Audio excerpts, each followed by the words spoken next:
तनु का मतलब है हल्का। क्रोध है लेकिन थोड़ा थोड़ा है, ज्यादा खतरनाक वाला नहीं है। थोड़ी देर के लिए आता है, कुछ क्षण के लिए, फिर वो पुनः अपने स्वभाव में आ जाता है व्यक्ति। थोड़ा सा लोभ तो आता है तो ज्यादा नहीं आता है, थोड़ा थोड़ा मोह है लेकिन ज्यादा नहीं है। इसको कहते हैं तनु अवस्था। और ये इससे होती है तनु अवस्था, क्रिया योग से, अभ्यास से। हल्का हल्का, अभी हल्का हल्का बचा है। जैसे कपड़ों में एक तो होता है स्थूल मैल, तो उसको पानी में डुबोया तो बहुत सारा कूड़ा करकट पानी में निकल गया। तो अब जो मैल है ये अब हल्का हल्का बच गया, तो उसको फिर साबुन लगा के रगड़ करके, और भी ज्यादा नहीं तो पहले तो लकड़ी से उसकी पिटाई करके फिर वो सूक्ष्म मैल निकालते थे। तो ऐसे हमारे चित्त के लिए जब हम तप स्वाध्याय ईश्वर प्रणिधान करते हैं तो मोटा मोटा मैल तो निकल जाता है रोज। फिर जो सूक्ष्म बचा है उसके लिए फिर आगे और उपाय बताएंगे, धारणा, ध्यान, समाधि, प्रत्याहार, ये सारे बताएंगे। तो ये एक अवस्था है तनु, प्रसुप्त तनु। तीसरी है विच्छिन्न। विच्छिन्न मतलब कट कट के। एक बार सुखी होते हैं, फिर थोड़े दिन सुख चलता है, फिर उसमें कट आ जाता है, फिर दुखी होते हैं, फिर 2-4 दिन तो दुखी रहते हैं, फिर उसमें कट आ जाता है, फिर सुखी हो जाते हैं, फिर कट आता है। कभी उत्साह में होते हैं, फिर वो 5-7-10 दिन उत्साह चलता है, फिर उसमें कोई कट आ जाता है, फिर निराशा में चले जाते हैं। तो ये हम सब की चित्त की अवस्था है। प्रतिदिन पाठ चलता रहे तो चित्त ठीक है, और बीच में 5-7 दिन बंद हो जाए तो फिर चित्त वहीं पहुंच जाता है जहां से शुरू किया था। 5-7-10 दिन योग करो आप, बहुत अच्छा लगता है, और फिर बीच में 10 दिन छोड़ दो, फिर वहीं पहुंच जाएंगे। 10 दिन आकर के योगग्राम वेलनेस सेंटर में उपवास करो, सूप पियो, बढ़िया बढ़िया, तो वेट नीचे चला जाता है। घर में जाके फिर वही खाना खाओ, गरिष्ठ भोजन, फिर वहीं का वहीं आ जाएगा। तो इसको कहा विच्छिन्न अवस्था, बीच में टूट टूट करके आता है। प्रसुप्त तनु विच्छिन्न और उदार। उदार का मतलब है अत्यंत अपनी चरम अवस्था में वो दोष होना। कुछ लोगों में चरम अवस्था को पहुंच जाते हैं दोष। चरम अवस्था का क्रोध फिर व्यक्ति को जेल ही पहुंचाता है, क्योंकि चरम अवस्था में वो किसी का मर्डर कर देता है, किसी पे गोली चला देता है, किसी का सिर तोड़ देता है, कुछ इतनी भयानक क्रूरता करता है, कुछ ऐसा पाप करता है पराकाष्ठावत। इसको कहेंगे दोषों की उदारता। तो यहाँ ऋषि हमें कह रहे हैं भाई तुम जो है उदारता से नीचे उतरो विच्छिन्न अवस्था में, कभी कभार आई, और विच्छिन्न से भी और पीछे आओ तनु अवस्था में। इसलिए सूत्र बनाया समाधि भावनार्थम क्लेश तनु करणार्थम च। क्लेशों को तनु करो, हल्का करो पहले क्रिया योग का अभ्यास करके, और फिर उनको प्रसुप्त अवस्था में पहुंचा दो। बच्चे जैसे बन जाता है योगी। और लास्ट है फिर विवेक ज्ञान होने से उनको योग की अग्नि से, विवेक की अग्नि से भून डालो। जैसे चने को भून डाला, अब निश्चिंत हो गए, अब ये अंकुर पैदा नहीं करेंगे। तो जब ज्ञान पैदा हो गया, क्योंकि अज्ञान के कारण है, अविद्या क्षेत्रम उत्तरेशम प्रसुप्त तनु विच्छिन्न उदाहरणाम। इस सूत्र का अर्थ है अविद्या का जो क्षेत्र है वो ही आगे वाले 4 का कारण है। ये जननी है अविद्या। किस किस की? अस्मिता, राग, द्वेष, अभिनिवेश, इन सब की माता है ये अविद्या। नहीं तो ये माता नहीं तो बच्चे भी पैदा नहीं होंगे। तो अविद्या का नाश किससे हो? विद्या से। अविवेक का नाश किससे होगा? विवेक से। अंधकार का नाश किससे होगा? प्रकाश से। अग्नि का नाश किससे होगा? पानी से। तो जो जिसका उल्टा है उससे उसका नाश होता है। इसलिए ये भी हमें स्पष्ट रहे, हम सेवा करते हैं, संगठन में सेवा करते हैं, किसी अनाथालय में सेवा करते हैं, दीन दुखियों की सेवा करते हैं, इससे अज्ञान का नाश नहीं होगा। सहायता करेगा, ये हेल्पफुल तो होगा, लेकिन अज्ञान का नाश तो ज्ञान से ही होगा। अंधकार का नाश कितने भी आप भंडारे करो, कितने भी आप दान पुण्य करो, कितने भी भजन गाओ, कितने भी यज्ञ करो, अंधकार का नाश उससे नहीं होगा। अंधकार का नाश किससे होगा? सूर्योदय होने पर ही होगा, क्योंकि सूर्य के अभाव का नाम ही अंधकार है। तो हमारे अंदर विवेक के, ज्ञान के अभाव का नाम ही अविद्या है, अविवेक है। तो अब जिससे विवेक की प्राप्ति हो, जिससे ज्ञान की प्राप्ति हो, वो साधन करना पड़ेगा, और वो साधन है क्रिया योग। क्योंकि कुछ लोग आपको ऐसे भी मिलेंगे, बोल जी ये पढ़ना पढ़ाना सुनना सुनाना ये हमारे बस की बात नहीं है, हम तो अपनी सेवा कर लेंगे। तो आप सेवा भी करोगे ना, तो विवेक नहीं है तो सेवा में भी अहंकार पाल लोगे, फिर सेवा में भी फिर राग द्वेष पाल लोगे। ये अच्छे से सेवा करने वाले, ये बुरे, ये मेरे मित्र, ये मेरे शत्रु, तो वो सेवा भी फिर आपका भला नहीं कर पाएगी। सेवा भी वास्तविक सेवा तब ही होगी जब व्यक्ति विवेक पूर्वक सेवा करेगा। सेवा भी कर रहा है और सेवा का कोई संस्कार भी नहीं बनने दे रहा है। कुछ कहेंगे जी हम तो दान कर देंगे, मंदिर बनवा देंगे, लोगों को खाना खिला देंगे, तो ठीक है वो पुण्य है, लेकिन दान देने से, लोगों को खाना खिलाने से अविद्या का नाश नहीं होगा। पुण्य तो बढ़ेगा, उसके बदले में सुख तो मिलेगा आपको, लेकिन दुख का सर्वथा नाश नहीं होगा। तो इसलिए ये बहुत जरूरी है। सब काम करते हुए व्यक्ति को ये भ्रम नहीं होना चाहिए कि जी ये कर लेंगे। अब मान लो किसी व्यक्ति को भूख लगी है और आप कहो जी आपके घर में यज्ञ कर देते हैं, यज्ञ तो श्रेष्ठतम कर्म है, तो यज्ञ करने से व्यक्ति की भूख मिटेगी क्या? भूख खाना खाने से मिटेगी, क्योंकि खाने के अभाव का नाम भूख है। इसलिए हमारे अंदर विवेक के, ज्ञान के अभाव का नाम ही अज्ञान है, अविवेक है। तो जब तक वो नहीं होगा तब तक चीजें ठीक से समझ में आएंगी नहीं हमें। इसलिए महर्षि पतंजलि जी कह रहे हैं कि इन क्लेशों को मिटाने के लिए आपको तप, स्वाध्याय, ईश्वर प्रणिधान, इसका अभ्यास करना पड़ेगा। तो जैसे थोड़ा थोड़ा इसका हम प्रैक्टिकल करते हैं अपने जीवन में, वैसे वैसे हम क्या बनते जाते हैं? अमृतस्य पुत्रा, अमृत पुत्री बनते जाते हैं।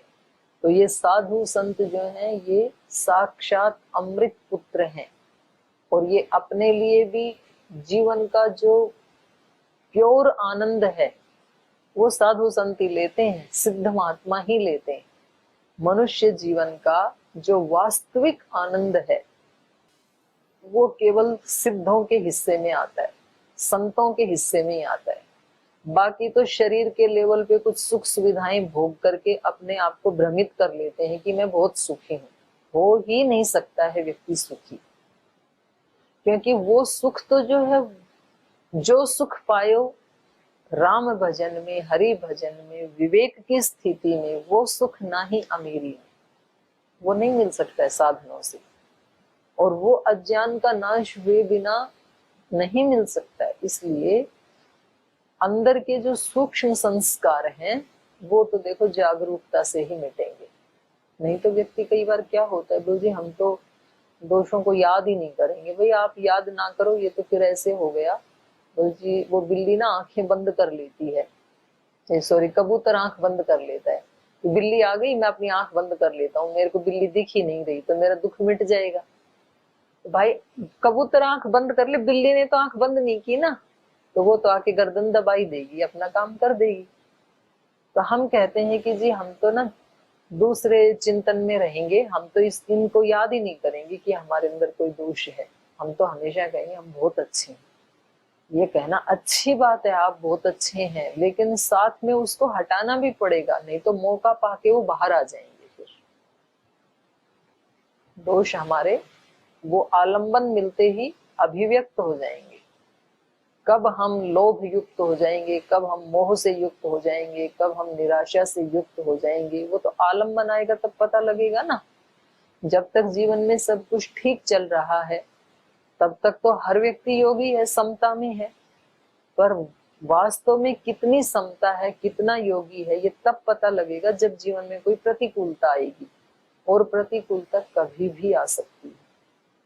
तो वही व्यक्ति लाभ उठा पाएगा जीवन का जो प्रतिदिन थोड़ा थोड़ा अमृत का पान करेगा। इसलिए हम प्रतिदिन यज्ञ करते समय मंत्र बोलते हैं, अमृतोपस्तरणमसि स्वाहा। अमृत ही मेरा उपस्तरण हो, अमृत ही मेरा पिधान हो, अपिधान ओढ़ने का, बिछोना ओढ़ना, ये सब अमृतमय हो। बिछोने ओढ़ने का मतलब क्या है, जो भी मैं कार्य करूं मेरे नीचे ऊपर बाईं दाईं, आंख नाक कान में, वाणी में, व्यवहार में, सब जगह अमृतत्व दिखाई दे, सब जगह मैं अमृतत्व से युक्त हूं।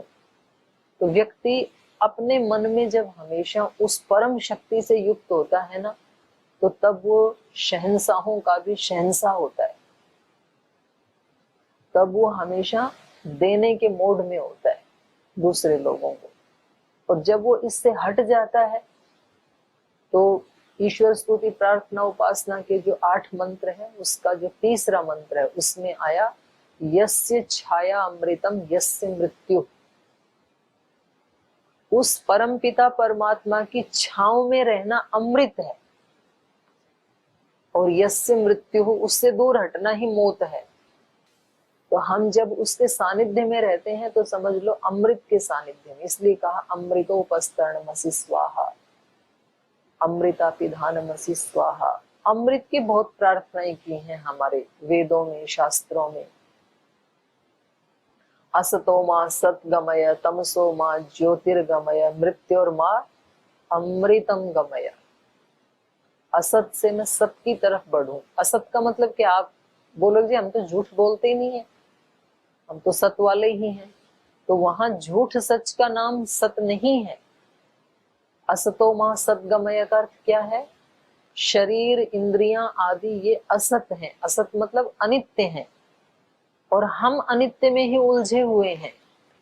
हम तो 24 घंटे इस अनित्य शरीर के लिए, अनित्य संबंधों के लिए ही प्रार्थना करते हैं, आकांक्षा करते हैं, महत्वाकांक्षा करते हैं। पूरा पूरा 24 घंटे का टाइम हम इसी के लिए जीते हैं, तो माने असत के लिए जी रहे हैं।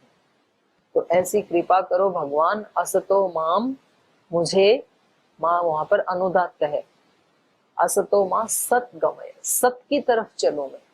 सत का मतलब है शाश्वत, ईश्वर, अमृत, डिवाइनिटी, डिग्निटी, जिसमें कभी कोई चेंज नहीं आता है, उस तत्व का नाम है सत तत्व। ये प्रार्थना है वहां पर, असतो मां सत गमय। ईश्वर सत्य है, आत्मा सत्य है, प्रेम सत्य है, करुणा सत्य है। ये जो सत्य तत्व है इनकी तरफ मैं बढ़ूं, अनित्य से नित्य की तरफ बढ़ूं, शाश्वत की तरफ बढ़ूं। ऐसा व्यक्ति को, क्योंकि जैसा व्यक्ति चाहेगा, सोचेगा, संकल्प लेगा, वैसा ही तो बनेगा। तमसो मां ज्योतिर्गमय। अभी मन में, प्राण में, इंद्रियों में अंधकार है, तो अंधकार में कभी भी ठीक ठीक दिखाई नहीं देता है। व्यक्ति अंदाजा लगाता है अंधकार में कि ये शायद लोटा होगा, ये शायद पेन होगा, ये शायद डायरी होगी, तो स्पष्ट नहीं दिखता है कि डायरी में लिखा क्या है, कौन सी डायरी है, कौन सा पेन है, चलने वाला है, बिना चलने वाला है। अंधकार में पूरा दिखता नहीं है।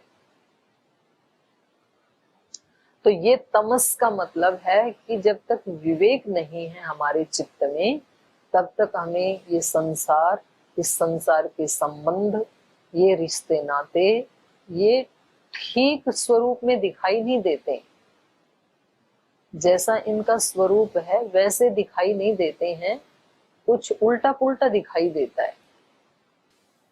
तो इसलिए वहां पर प्रार्थना की है तमसो मां ज्योतिर्गमय। जब ज्योति आए हमारे सामने, प्रकाश हो जाए, सूर्योदय हो जाए, तो सारी चीजें स्पष्ट दिखती हैं। अंधेरे में तो रस्सी पड़ी हो तो सांप दिखाई देता है कि कोई सांप पड़ा है। कोई रस्सी पड़ी हो और थोड़ा सा चंद्रमा का या थोड़ा सा तारों का प्रकाश हो रास्ते के बीच में, तो व्यक्ति को क्या लगता है? सांप है।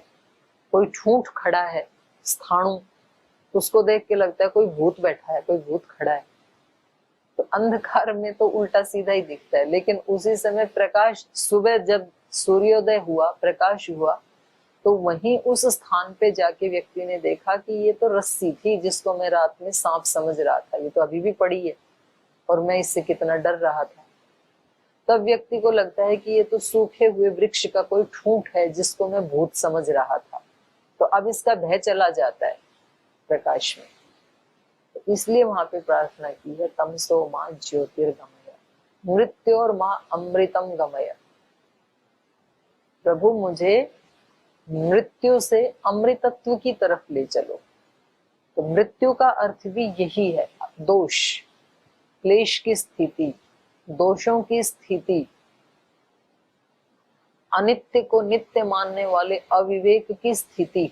तो वहां प्रार्थना कर रहा है साधक कि मुझे अमृतत्व की तरफ ले चलो। तो हमें किसी को भी विष कन्या, विष महिला, विष पुरुष नहीं बनना है। कितनी अच्छी बात। हमें क्या बनना है? अमृत कन्या, अमृत महिला, अमृत पुरुष, अमृत बालक।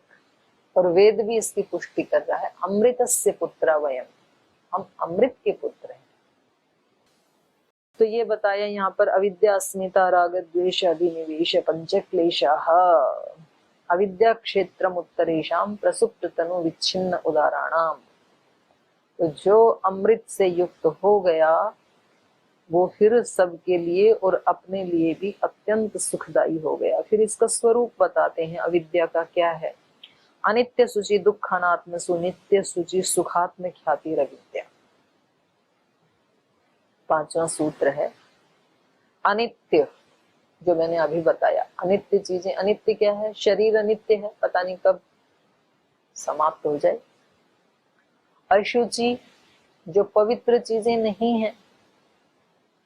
दुख, दुख को आप सब समझते हैं, जो प्रतिकूल होता है हमारे। और अनात्म सुख, अनात्म मतलब जो आत्म तत्व से अलग चीजें हैं।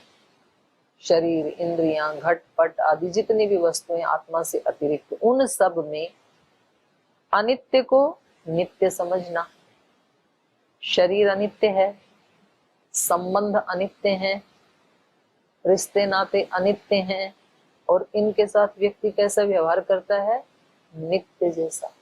बोलता भी है ऐसा कि हम कभी एक दूसरे से जुदा नहीं होंगे, सातों सात जन्म तक, और उससे भी अगले जन्म तक हम साथ रहेंगे। एक जन्म नहीं, सात जन्म, सात जन्म नहीं, उससे अगले जन्म, अगले जन्म नहीं, जन्म जन्म तक साथ रहेंगे। ये आपके हाथ में नहीं है। ऐसे बोलने से माने उस अनित्य को हम नित्य मान रहे हैं, ये हमारा अज्ञान है। अशुचि को शुचि मानता है व्यक्ति, जो अपवित्र चीजें हैं।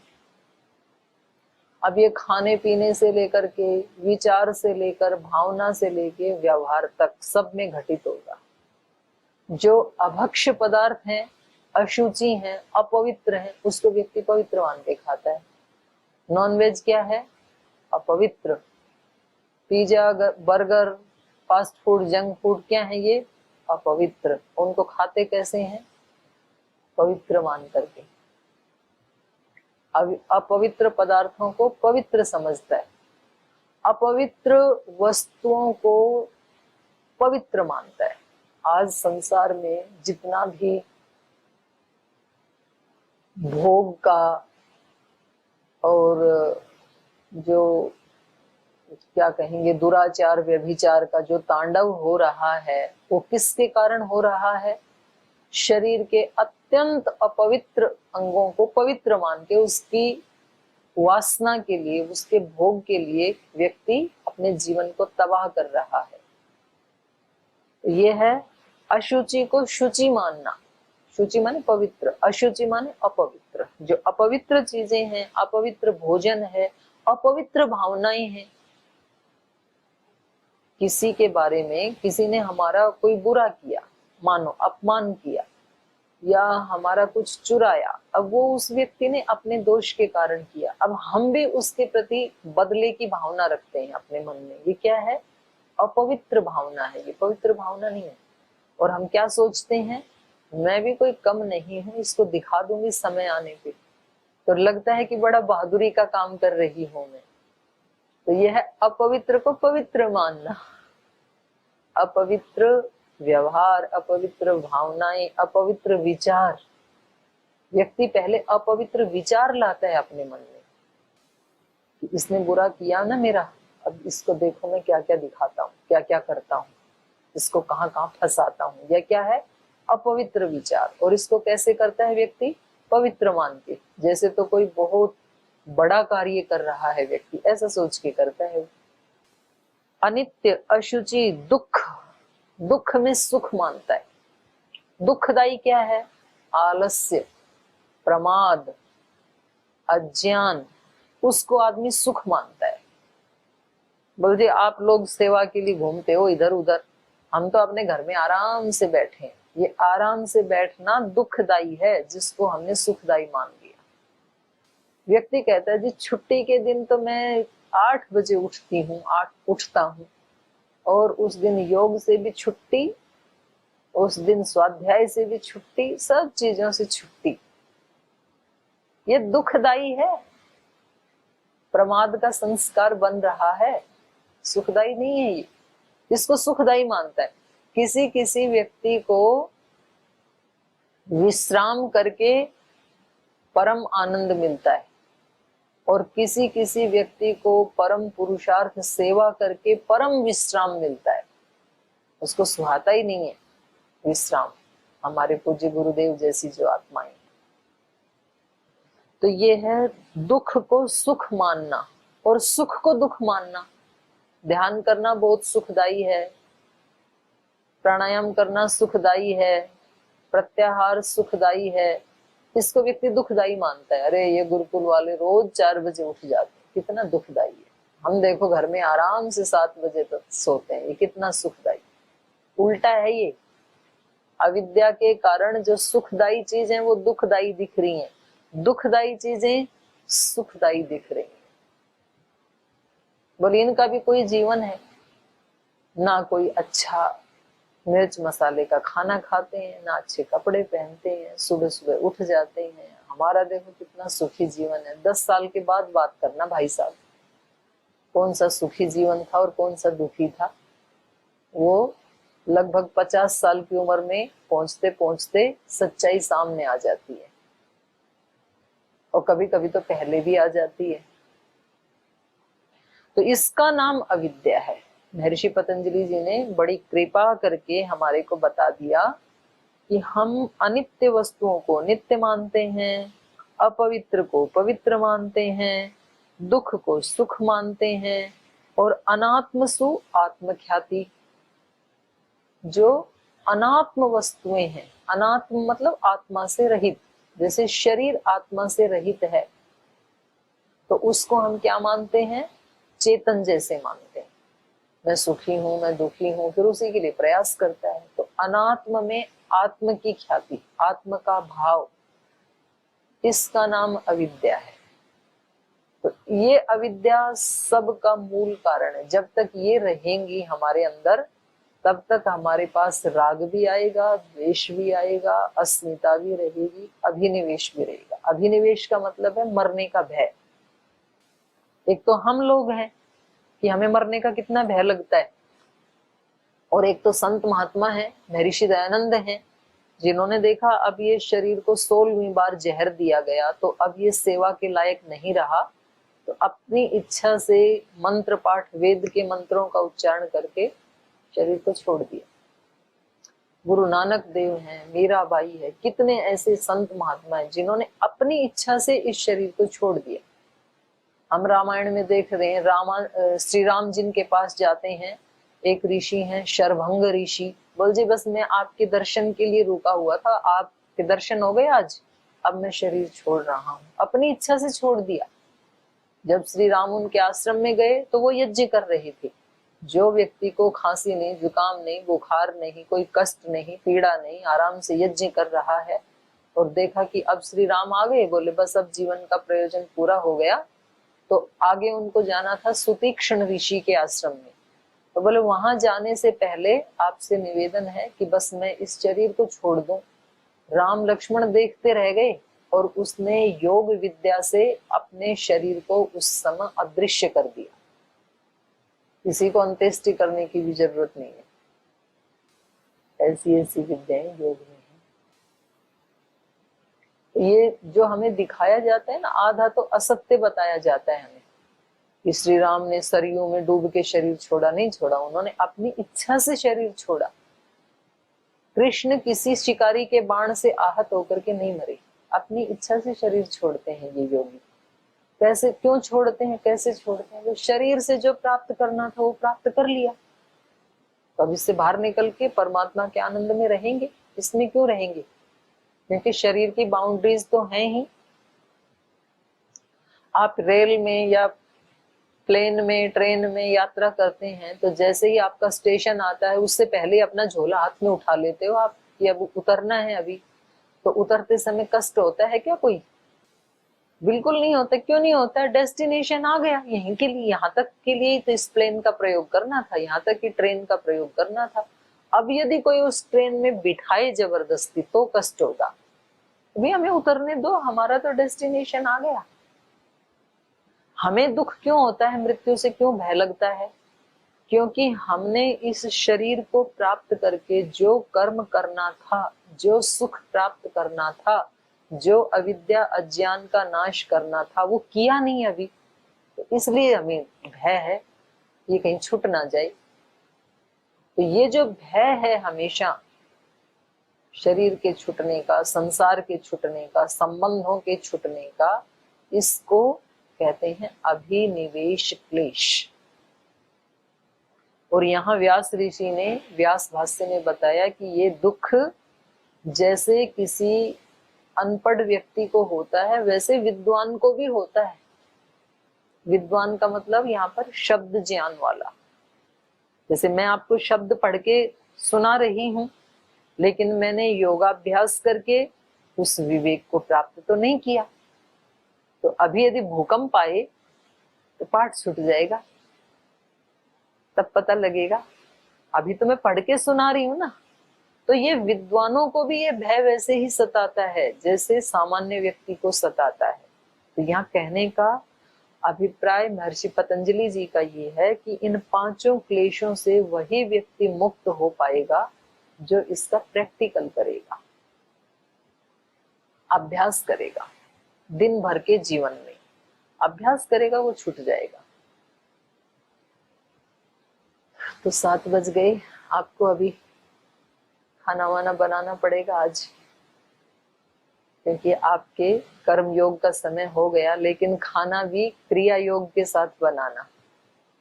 अब आगे जो भी काम करोगे सोने तक आपको, चाहे आप 9 बजे सोएं या 10 बजे सोएं, अब अगले 2-3 घंटे आपको जो भी काम करेंगे वो क्रिया योग के माध्यम से करना है। सब स्वाध्याय ईश्वर प्रणिधान की स्थिति में रह करके करना है। ऐसे ही अभ्यास होगा और थोड़ा थोड़ा अभ्यास करके हम सब क्या बन जाएंगे? अमृत पुत्री, अमृत महिला, भगवान की अमृत पुत्रियां हैं हम। उन ऋषियों की, ऋषि का पुत्री, पुत्र पुत्रियां हैं हम सब। ऐसे आपको अभ्यास करना है अगले 2-3 घंटे के लिए। आज आपका कोई प्रश्न हमने नहीं लिया, मैंने सीधे आते ही पाठ ही शुरू कर दिया क्योंकि कल नहीं हुआ था। तो आपका कोई प्रश्न हो आप चिंतन कीजिए, कल फिर आपके प्रश्न उत्तर लेंगे। आज यही पाठ को विराम देते हैं। पुनः आप सभी को बहुत बहुत प्रणाम, आपका बहुत बहुत धन्यवाद। ओ